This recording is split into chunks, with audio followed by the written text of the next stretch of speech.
Olá pessoal, tudo bem? Bom, na nossa aula anterior a essa, a gente falou sobre momento de uma força, tá?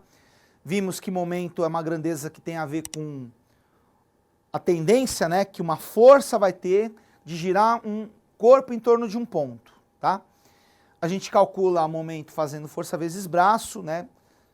Na aula anterior está explicadinho tudo lá, o que é braço do momento, etc e tal. Pois bem, pessoal, só que na aula anterior a gente viu o momento de uma força. E é muito comum você ter mais de uma força gerando momento.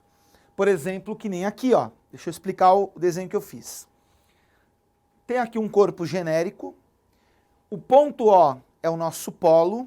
Só para você entender de modo mais simples, você pode pensar que é como se você tivesse batido um prego aqui, tá? E aqui fosse uma espécie de um quadro, tá certo? E aí o que acontece? Você tem aqui, eu coloquei 5 forças aplicadas nesse quadro.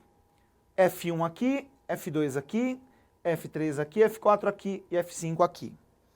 Então, como é que você vai calcular um momento total? Porque, gente, o que acontece? Cada força faz esse corpo girar de uma maneira para um determinado lado, tá certo? Só que o que importa pra gente não é o que cada um faz sozinho, interessa o resultado global de todo mundo atuando ao mesmo tempo. Então a primeira coisa que a gente vai fazer é a seguinte: você vai pegar cada força em relação ao polo, que é o ponto O, e vai descobrir para onde cada força vai fazer o corpo girar em torno do ponto O. Então a dica aqui é, faça de conta que aqui você tem como tivesse batido um preguinho, então está preso por esse ponto. E aí o que acontece? Você vê para onde cada força faz o corpo girar em torno desse ponto. Então, vem comigo aqui, ó, o F1. Se eu aplicar uma força assim, vocês concordam comigo que esse corpo, em torno desse ponto, tende a girar desse jeito?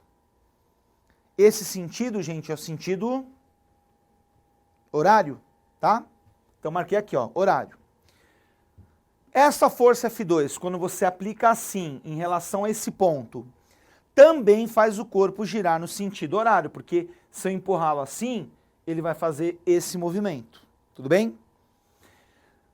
A força F3, se eu aplico essa força no corpo, em relação a esse ponto, antes aqui foram os dois horários, aqui já muda, já fica um sentido anti-horário, porque tende a fazer o corpo girar nesse sentido aqui, contrário dos ponteiros do relógio.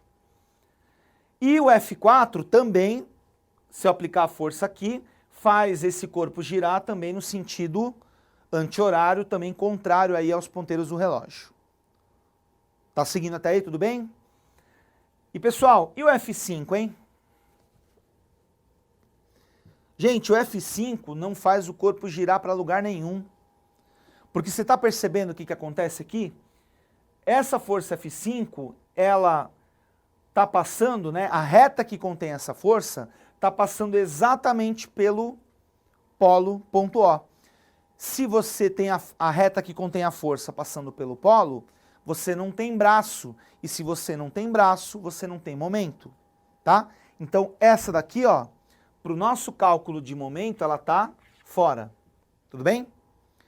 Então, primeiro passo, pega todas as forças que estão atuando, vê para onde cada uma dessas forças faz girar, e geralmente você tem duas opções, ou horário, que é o sentido dos ponteiros do relógio, ou anti-horário, que é contrário aos ponteiros do relógio, e aí você analisa se é horário ou anti-horário. Tudo bem?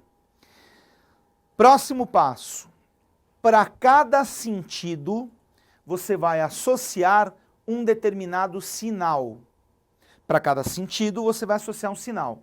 E, gente, aqui é você que escolhe, tá? Eu coloquei que o horário é positivo e o anti-horário é negativo, mas se eu quisesse ter feito o contrário, também poderia. A ideia é você diferenciar um do outro, não tem uma regra que, tem que ser mais, tem que ser menos, mas cada sentido, um sinal.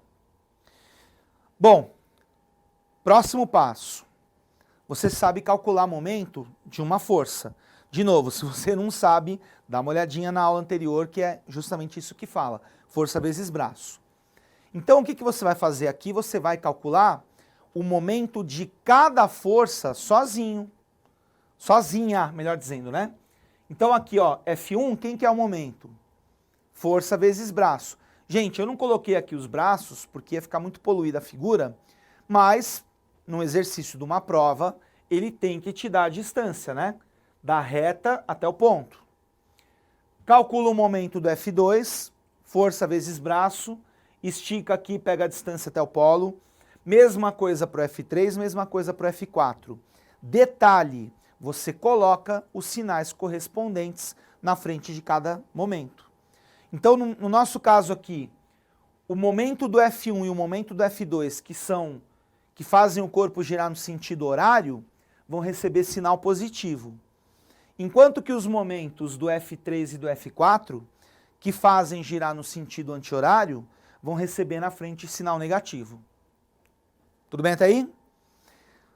Para finalizar, o que você faz? Você vai somar todos os momentos respeitando o sinal de cada um. Tá certo? Então, o momento da resultante, você vai calcular fazendo isso, calculando o momento de cada força, colocando o sinal na frente, se é horário, se é anti-horário, tá certo? E no final você soma todo mundo, respeitando o sinal de cada um. Agora vamos lá, pessoal, para finalizar. O que você pode concluir se essa soma acabar dando um resultado positivo? Isso mesmo, que no final das contas, todas essas forças fazem o corpo girar o quê? Horário, tá? Da mesma maneira, se essa soma der uma resposta negativa, a conclusão que você pode tirar é que faz o corpo girar no sentido anti-horário. Agora uma perguntinha, e se por acaso der zero? Exatamente, não vai girar para lugar nenhum, porque tudo que faz o corpo girar para um lado, faz o corpo girar também para o outro lado, então o momento resultante é zero. Moral da história, esse corpo não vai girar, tá certo? Então, é assim que funciona quando você tem momento de mais de uma força. Beleza, gente? Espero que você tenha aprendido. Até a próxima. Tchau, tchau.